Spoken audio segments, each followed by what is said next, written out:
CM Manohar Lal इन दिनों भिवानी दौरे पर हैं और अपने दौरे के दौरान सीएम काफी एक्टिव भी दिखाई दे रहे हैं। दौरे के दौरान सीएम ने तिगड़ाना गांव पहुंचकर बाबा परमहंस लटाधारी मंदिर में पूजा अर्चना के साथ दिन के कार्यक्रम की शुरुआत की है।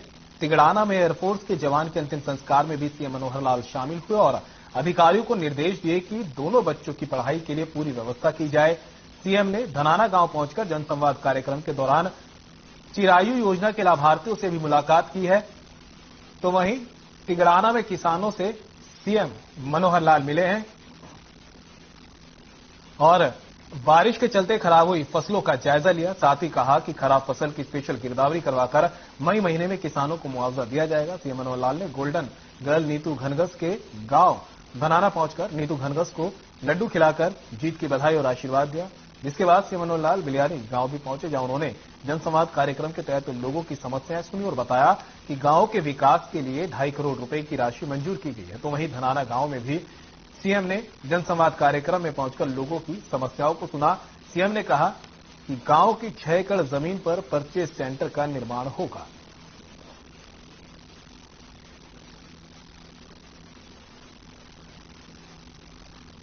ये तस्वीरें आप देख रहे हैं, 6 तस्वीरें आपको दिखा रहे हैं जो सीएम मनोहर लाल के आज कार्यक्रम की तस्वीरें थी। बाबा परमहंस लटाधारी मंदिर में भी सीएम ने पूजा अर्चना की और फिर चिरायु योजना लाभार्थियों से मुलाकात भी की है। इसके बाद तिगड़ाना में किसानों से भी सीएम मनोहर लाल मिले हैं और आश्वासन दिया है कि स्पेशल गिरदावरी करवाकर जल्द खराब हुई फसलों का उन्हें मुआवजा सीधे उनके खातों में दिया जाएगा। इसके बाद नीतू घनघस के घर पहुंचकर भी गोल्डन गर्ल को लड्डू खिलाकर बधाई दी और आशीर्वाद दिया।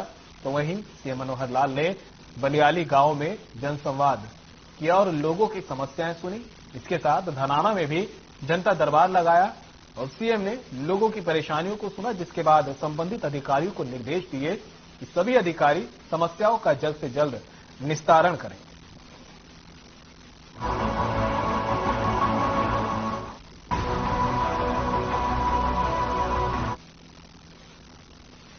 चंडीगढ़ में पूर्व मुख्यमंत्री और नेता प्रतिपक्ष भूपेंद्र सिंह हुड्डा ने प्रेस कॉन्फ्रेंस की। इस दौरान उन्होंने सरकार पर निशाना साधा।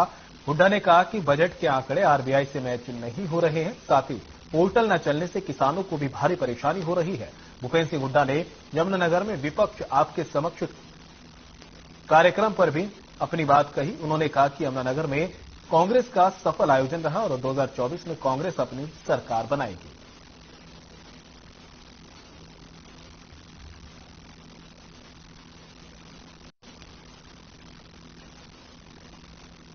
धन्यवाद। 2014-15 से 2023 तक होता था स्टेट गवर्नमेंट की इंक्रीज करनी 4 टाइम, जो 14-15 में थी वो 4 गुना बढ़ेगी। फिर कहते हुए हमारी जो एसजीपी बहुत बढ़ गई है, जबकि एसजीपी तो बढ़ी है 2.1%, 2.1 टाइम, और ये अभी 4 टाइम बढ़िया है, 4 टाइम। तो growth of state much higher than the state income. तो इस हिसाब से हम पंजाब वाली फंसने वाले उस सिचुएशन में फंसने वाले।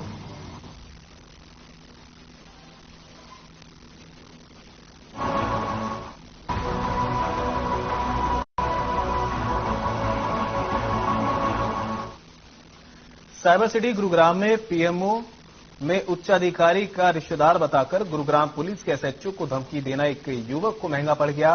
पुलिस ने उसे गिरफ्तार कर लिया है। गुरुग्राम पुलिस की गिरफ्त में खड़ा यह युवक अपने आप को किसी बड़े अधिकारी का रिश्तेदार बता रहा था और बार में एंट्री कराने की मांग कर रहा था। एंट्री नहीं कराने पर युवक ने एसएचओ के साथ बदसलूकी की और फोन पर अंजाम भुगतने की धमकी दे डाली। एसएचओ ने बताया कि देर रात एक फोन आया और फोन पर युवक ने अपना नाम सिद्धार्थ बताकर पीएम ऑफिस में एक बड़े अधिकारी का रिश्तेदार खुद को बताया और बार में एंट्री कराने की मांग की। एसएचओ ने एंट्री कराने से मना किया तो युवक फोन पर ही एसएचओ के साथ गाली गलौज करने लगा। गुरुग्राम पुलिस ने इस पूरे मामले में जब युवक की पहचान की तो आरोपी युवक का नाम सत्य प्रकाश निकला, जो एक कॉल सेंटर में काम करता है। और जब अधिकार के बारे में पता किया तो पीएम ऑफिस में इस नाम का कोई अधिकारी मिला ही नहीं। फिलहाल गुरुग्राम पुलिस ने आरोपी को गिरफ्तार कर लिया है और आरोपी से ये भी पूछताछ की जा रही है कि इससे पहले आरोपी इस तरह की किसी वारदात को अंजाम दे चुका है या नहीं।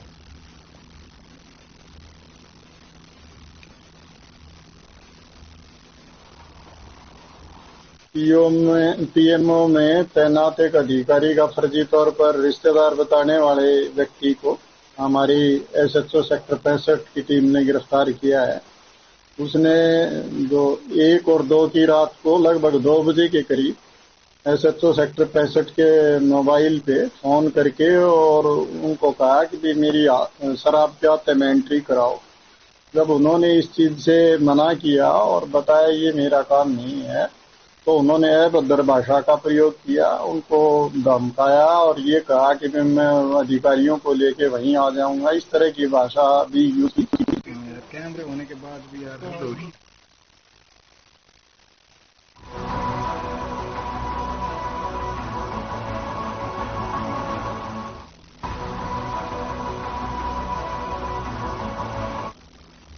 साइबर सिटी गुरुग्राम की सड़कों पर पूर्व सैनिकों का प्रदर्शन देखने को मिला। सैकड़ों की संख्या में पूर्व सैनिकों ने डीजी रेजिडेंस के सामने जमकर प्रदर्शन किया और अपनी मांगों को लेकर राष्ट्रपति के नाम डीसी को ज्ञापन सौंपा।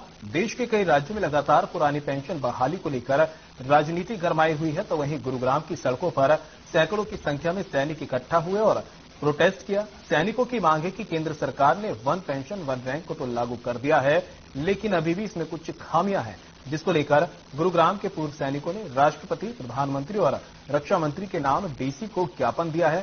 सेना में ऑफिसर, जेसीओ और आरसी ये सभी सेना के 3 हिस्से हैं और जब से वन रैंक वन पेंशन लागू हुई है तो इन सभी की एक ही पेंशन होनी चाहिए।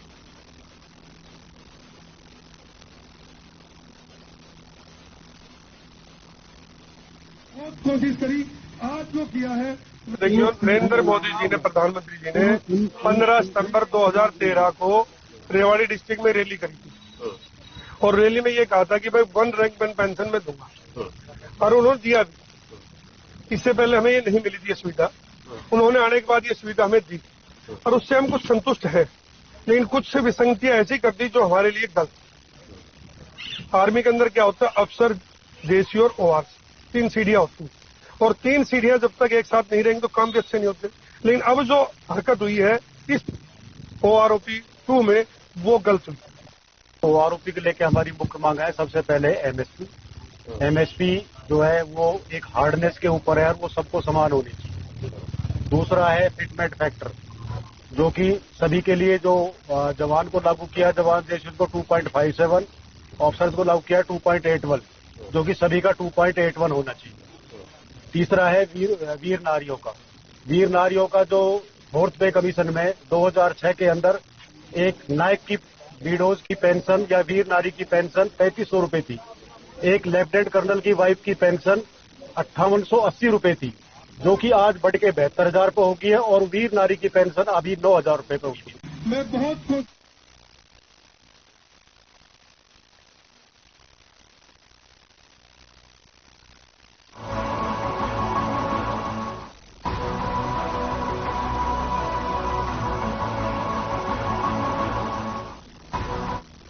खबर गुरुग्राम से है, जहां जनोला गांव के लोगों में नाराजगी है। गांव के लोगों की मांग है कि जनोला गांव पटौदी नगर परिषद से बाहर होना चाहिए, जिसके लिए गांव के लोग पिछले 13 दिनों से आमरण अनशन पर बैठे हैं और गांव को नगर परिषद से बाहर कर दोबारा पंचायती राज बहाल करने की मांग कर रहे हैं। इसके लिए गांव के लोगों ने सरकार को अल्टीमेटम भी दिया है, अगर उनकी मांगे नहीं मानी जाएगी तो ग्रामीण एक महापंचायत करेंगे। इस महापंचायत में 30 गांव शामिल होंगे और 30 को गांव मिलकर सरकार का बहिष्कार करेंगे। जनौला गांव के लोग पिछले 13 दिनों से अनशन पर बैठे हैं। शायद प्रशासन इनकी बात सुने, इसके लिए इलाके के विधायक इनके पास तो पहुंचे, लेकिन कोई नतीजा नहीं निकला। अब लोगों में प्रशासन के खिलाफ आक्रोश है। फिलहाल यह आक्रोश और कितना भयावह होगा ये वक्त बताएगा।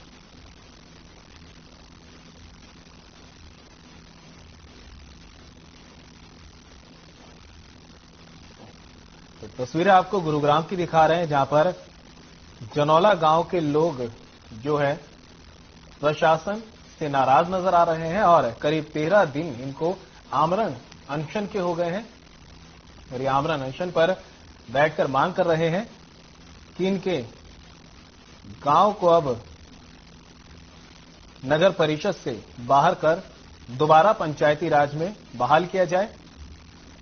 इसके लिए इन्होंने अल्टीमेटम भी दिया था और कहा था कि अगर ऐसा नहीं होता तो एक महापंचायत का आयोजन किया जाएगा। इस महापंचायत में 30 गांव शामिल होंगे और 30 गांव मिलकर अपना आगे की रणनीति बनाएंगे और फिर जो होगा वो शासन प्रशासन खुद देखेगा।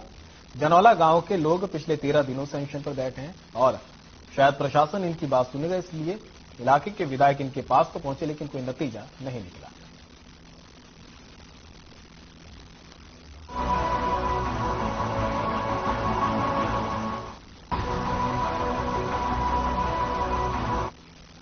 खबर फरीदाबाद से है, जहां सेक्टर 15 स्थित अजरौंदा गांव में सीवर की सफाई करने के दौरान 4 से 5 महीने का भ्रूण मिला है।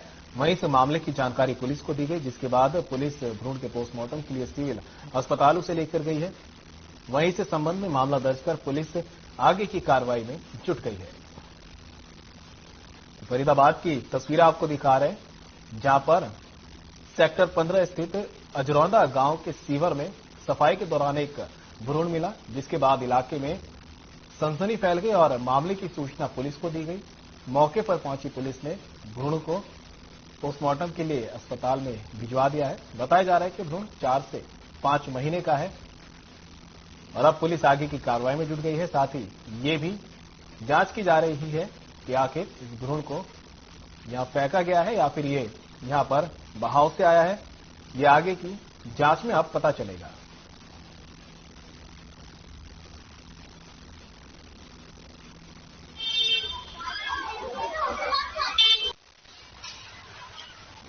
मेरा नाम वीरेंद्र गौड़ है। गांव अजरौंदा का निवासी हूं और समाजसेवी हूं। गांव की समस्याओं के लिए हम कोशिश करते थे, जूझते रहते हैं। और आज यहां पे एक गांव में ये सीवर लाइन ब्लॉक थी, जिसकी शिकायत नगर निगम में की गई। नगर निगम के जो कर्मचारी इस सीवर लाइन को खोलने आए, उन्होंने गटर साफ करने स्टार्ट किए। जब ये जो मेरे बराबर वाला गटर है इसको साफ किया तो इस मलबे के साथ एक 5-6 महीने के भ्रूण की बॉडी निकली। उन्होंने नगर निगम कर्मचारियों को, अधिकारियों को सूचित किया। मुझे सूचना मिली थी, कर्मचारी जो है सफाई कर रहे थे, गटर की सफाई कर रहे थे और इसमें कोई 4-5 महीने का भ्रूण मिला। इस सूचना पर मैं आया हूँ और मैंने स्टेटमेंट लिख ली है और जिस पर मुकदमा दर्ज करके जिस औरत ने वैसा काम किया उसकी खिलाफ कार्रवाई। कितने महीने का भ्रूण बताया जा रहा है? लगभग 5-6 महीने का भ्रूण बताया। ये कुछ नहीं बताया जा सकता। सूचना दी मेरे को वीरेंद्र गौड़ है, यहाँ अजरौंदा गांव के रहने वाले, उन्होंने मुझे।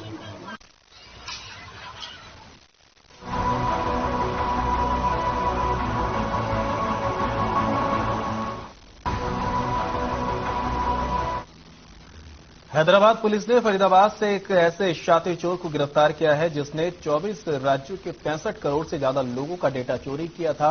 आरोपी बायजूस और वेदांतु जैसी कंपनियों के छात्रों का भी डेटा चोरी करता था। तो वहीं हैदराबाद पुलिस ने 3 बैंकों समेत 11 संगठनों को भी नोटिस जारी किए हैं।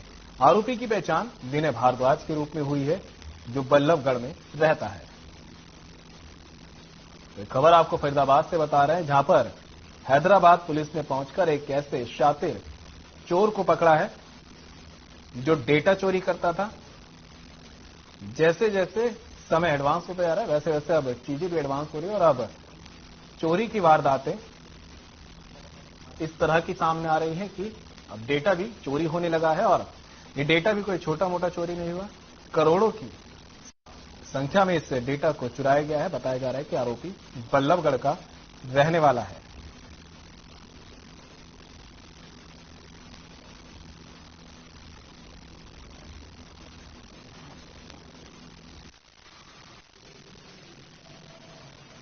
ये यहाँ पर भी साइबराबाद जो है हैदराबाद की पुलिस आई थी 28 मार्च को, जिसके अंदर जो आदर्श नगर में जो है 2 भाई रहते थे, उनमें से दोनों को जो है पूछताछ की गई थी। उसके बाद जो है छोटा भाई विनय भारद्वाज, उसको उन्होंने अरेस्ट किया है। जो जैसा कि वहाँ पे इंफॉर्मेशन आएगा जो उनके घर वालों से पूछ के पता लगा है।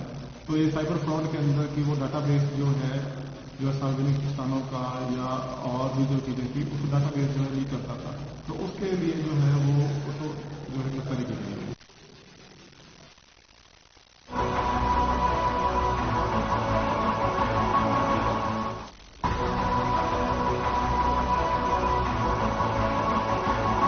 बरसात और ओलावृष्टि से बर्बाद फसलों का जायजा लेने के लिए कृषि मंत्री जेपी दलाल बहादुरगढ़ पहुंचे।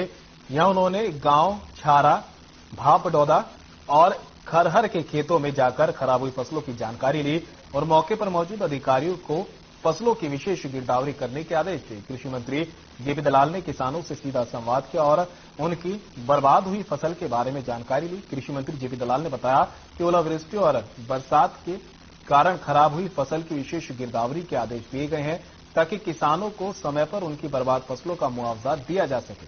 किसानों ने भी अपने खेतों में जाकर कृषि मंत्री को अपनी फसलें दिखाई हैं जो बरसात और ओलावृष्टि से खराब हुई हैं। कृषि मंत्री जेपी दलाल का कहना है कि गिरदावरी कराकर किसानों के नुकसान का आकलन किया जा रहा है और उसके बाद ही किसानों को जल्द से जल्द मुआवजा भी दिया जाएगा। किसानों ने कृषि मंत्री को बताया कि मेरी फसल मेरा ब्यौरा और ई-क्षति पोर्टल खुलने से परेशानी हो रही है। इस पर कृषि मंत्री ने किसानों को आश्वासन दिया कि पोर्टल खुलने या ना खुले, गिरदावरी के जरिए सभी किसानों की बर्बाद हुई फसलों का मुआवजा उन्हें दिया जाएगा।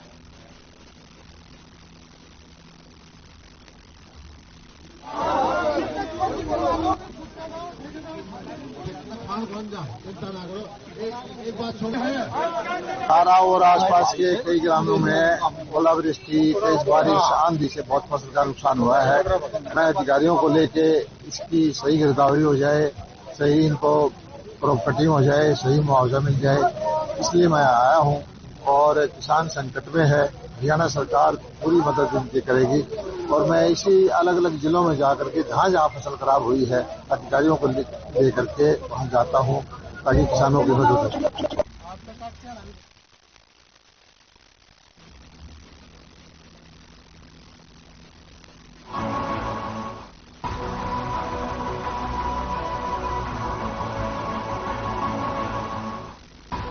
बहादुरगढ़ में वन रैंक वन पेंशन की कमियों को दूर करवाने के लिए पूर्व सैनिक सड़कों पर उतर आए हैं। कभी देश की सीमाओं की रक्षा करने वाले जवान अब बुढ़ापे में सड़कों पर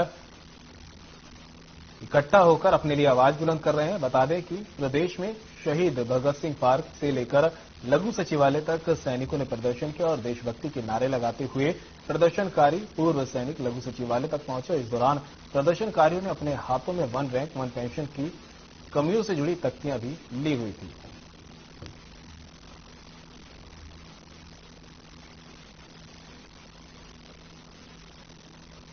अफसर और हमारे हमको यही दिक्कत है जी, हमारा आदमी जाने के बाद हमारा घर खर्चा नहीं चल रहा। हमारे को ना 50% तो मिलनी चाहिए।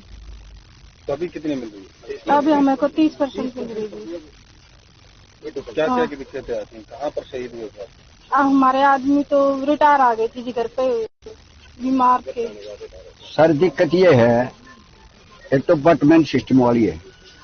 अंग्रेजों का टाइम 1911 में किया था, अभी तक वही चल रहा है। एयरफोर्स इंडिया थल सेना में क्यों है? दूसरा क्या है सर, एमएसपी एमएनएस को 10,000 जो एसी में बैठी है, एक जवान जो शाचिंग में है उम्र का है, गोली सभी को एक जैसी लगती है सर। अफसर का ज्यादा क्यों है? शाचिंग एरिया में गोली तो ये नहीं बोलती है अफसर या जवान है, सभी को एक जैसा है, तो इसमें डिफरेंस है। दूसरा सर मैं जेसीओज के लिए बताऊं, सेकंड इन कमांड किसकी होती है? फौज में जेसीओज की होती है, उनको 0 कर दिया। जी दिखते हमारे सामने कई है, अफसर और हमारे बीच में ज्यादा डिफरेंस कर दिया पेंशन का। दूसरा बैटल कैटेगरी में जो हमारा ओआर आता है वो 5,000 रुपए 6,000 रुपए लेता है, अफसर 50,000 रुपए लेता है। इतना जबकि उसी अफसर ने वहां पर बीमार हुआ या हाथ पैर टूटे या गोली खाई, उस अफसर का और वो जवान एक ही पोस्ट पर रहते हैं। इतना डिफरेंस, जबकि अफसर को मिलिट्री सर्विस पे के अंदर अभी हमारे को ओआर को 5,000 रुपए मिलिट्री सर्विस पे दी जा रही है, जबकि अफसर को 15,000 रुपए दी जा रही है। उसी पोस्ट पर हम रह रहे हैं। जी दिखते हमारे सामने कई है, अफसर और हमारे बीच में ज्यादा डिफरेंस कर दिया पेंशन का। दूसरा बैटल कैटेगरी में जो हमारा ओआर आता है वो 5,000 रुपए 6,000 रुपए लेता है, अफसर 50,000 रुपए लेता है। इतना जबकि उसी अफसर ने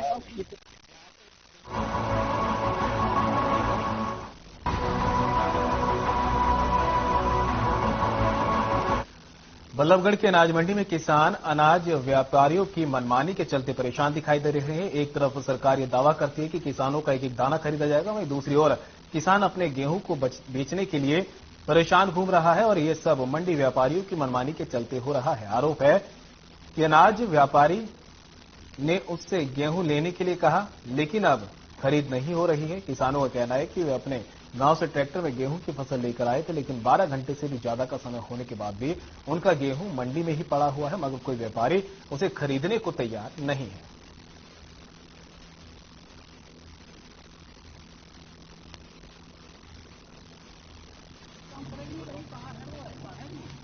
ये देखिए, जो भी किसान आता है पहले मौके पे गेट पास तो कटता ही है उसका, और हमारे गेटों पे रोकते भी हैं किसानों को। कोई एक आध किसान अगर नहीं रुकता, जैसे भी मैं भी देख रहा था मौके पे 1-2 बार कि कई किसान आते हैं गेट पे आते ही अपने ट्रैक्टर को तेज कर लेते हैं, तो उनसे कहते भी हैं कि प्लीज अपना गेट पास कटवा के जब अंदर जाओ। तो अगर कोई नहीं कटवाता तो हम मौके पे जाके उसका गेट पास काट देते हैं। क्या दिक्कतें आ रही है? अनाज लेकर आए हैं, अनाज लेकर कल शाम के इनके पास फोन करे लड़के ने, ये बोले अब तो मत लाओ, सुबह ले आना 6 बजे यहाँ का 4 ट्रॉली यहीं आएगी।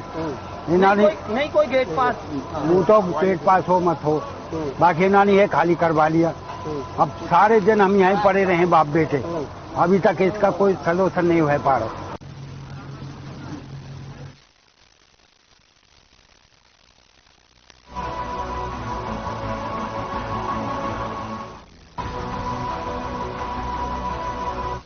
झज्जर लघु सचिवालय में गांव बेरी के किसान इकट्ठा होकर जिला उपायुक्त कार्यालय पहुंचे और विरोध प्रदर्शन करते हुए कहा कि बरसात और ओलावृष्टि से खेतों में भारी नुकसान किसानों ने अब की बार झेला है। गांव में गिरदावरी की बात की तो दूर है, देखने के लिए एक भी अधिकारी गांव तक नहीं पहुंचा। सरकार से अनुरोध है कि जल्द से जल्द क्षतिपूर्ति पोर्टल खोला जाए ताकि किसान अपनी खराब फसल का उचित मुआवजा सरकार से प्राप्त कर सके। वहीं जिला उपायुक्त ने किसानों की मांगों को सुनते हुए कहा कि जल्द से जल्द गिरदावरी कराकर उचित मुआवजा दिया जाए। वहीं हरियाणा के कृषि मंत्री ने साफ तौर पर कहा है कि क्षतिपूर्ति पोर्टल चले या ना चले, लेकिन किसान की खराब फसल की गिरदावरी जल्द से जल्द की जाएगी ताकि किसानों को अपनी खराब फसल का मुआवजा मिल सके।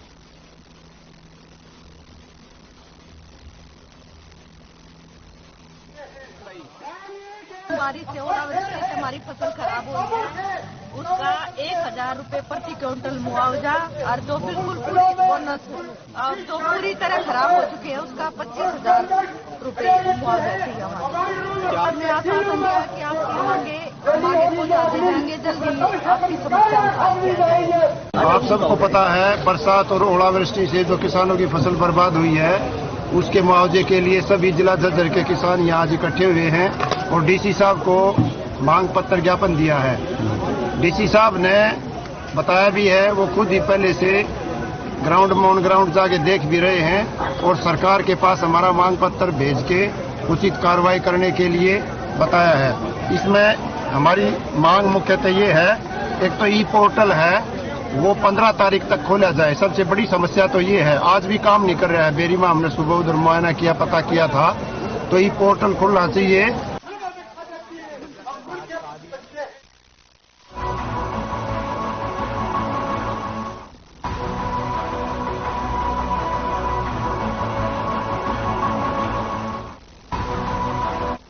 झज्जर शहर में पूर्व सैनिकों ने 1 रैंक 1 पेंशन, मिलिट्री सर्विस पे समेत अन्य मांगों को लेकर आवाज बुलंद की है। सैकड़ों की संख्या में पूर्व सैनिक शहर में इकट्ठा हुए और पैदल मार्च निकालते हुए जिला सचिवालय पहुंचकर राष्ट्रपति, प्रधानमंत्री और रक्षा मंत्री के नाम उपायुक्त को ज्ञापन सौंपा। पूर्व सैनिकों की ओर से 1 रैंक 1 पेंशन में जवान, जेसीओ, ऑनररी रैंक के साथ भेदभाव के गंभीर आरोप लगाए गए हैं। पूर्व सैनिकों ने बताया कि ओआरओपी में जवानों के साथ हुए भेदभाव के चलते 20 फरवरी से जंतर मंतर दिल्ली में धरना प्रदर्शन लगातार चल रहा है। पूर्व सैनिकों ने जिला सचिवालय पर पहुंचकर सरकार के खिलाफ यहां पर जमकर नारेबाजी की। इस दौरान सुरक्षा के मद्देनजर सचिवालय के बाहर भारी संख्या में सुरक्षाकर्मी तैनात रहे।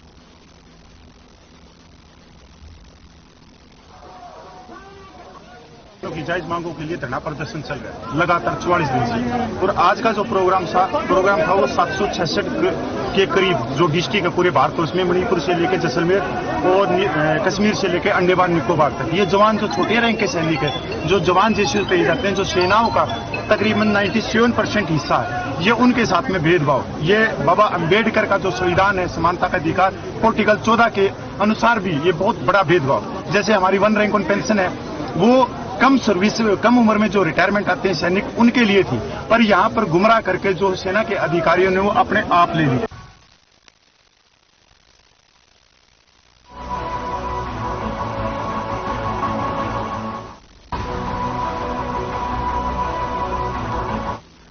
छुड़नी के किसान झज्जर लघु सचिवालय जिला उपायुक्त को अपनी मांगों का मांग पत्र सौंपने के लिए पहुंचे। किसानों ने जिला आयुक्त से मिलकर खेतों में हुई ओलावृष्टि और बारिश से हुई फसल बर्बाद को लेकर बताया। कहा कि हमारी फसलों की गिरदावरी के लिए गांव में एक भी अधिकारी नहीं पहुंचा और क्षतिपूर्ति पोर्टल भी हमारे गांव का बंद पड़ा है, जिससे हम अपनी फसल बर्बाद की शिकायत भी नहीं कर पा रहे। इसी समस्या से परेशान होकर सभी ग्रामीण इकट्ठा होकर कार्यालय पहुंचे और कहा कि जल्द से जल्द क्षतिपूर्ति पोर्टल खोला जाए ताकि सभी किसान अपनी खराब फसल का ब्यौरा पोर्टल पर अपलोड करा सके और समय पर किसानों की खबर खराब फसल का मुआवजा सरकार द्वारा मिल सके। किसानों ने मुआवजे को लेकर सीएम विंडो पर भी गुहार लगाई है ताकि जल्द से जल्द फसलों की गिरदावरी होकर उचित मुआवजा मिल सके।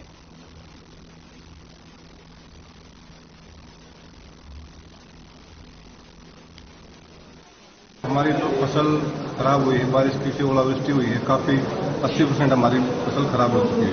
अच्छा, तो किससे मिले आप? हम डीसी साहब से मिले, हमने अपना कैप्टन सौंप दिया डीसी साहब को और हमारे को डीसी साहब ने आश्वासन दिया है हम अपील करवा देंगे। मटर लिंक ड्रेन की है, ओलावृष्टि की है, जिसमें फसल टोपट हो गई।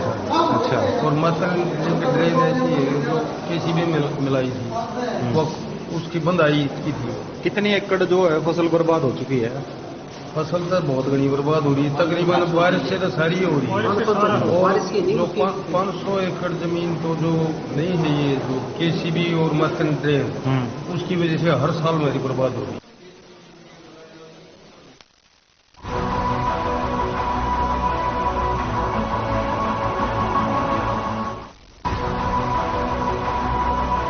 दिल्ली के द्वारका इलाके में सेक्टर 8 की रेड लाइट के ठीक सामने मणिपाल हॉस्पिटल के पास एक वकील को 2 अज्ञात बदमाशों ने गोली मार दी। पुलिस सूत्र के मुताबिक मृतक वकील का नाम वीरेंद्र कुमार है, जो पटियाला हाउस कोर्ट और द्वारका कोर्ट में वकालत करता था। पुलिस के मुताबिक 2 अज्ञात बदमाश पैशन प्रो बाइक पर आए थे, जिसमें से बाइक चलाने वाला बदमाश ने लाल कलर की टी शर्ट पहनी थी। मौके पर वारदात को अंजाम देने के बाद दोनों ही बदमाश वहां से फरार हो गए। पुलिसकर्मियों ने फिलहाल मामले की तफ्तीश शुरू कर दी है।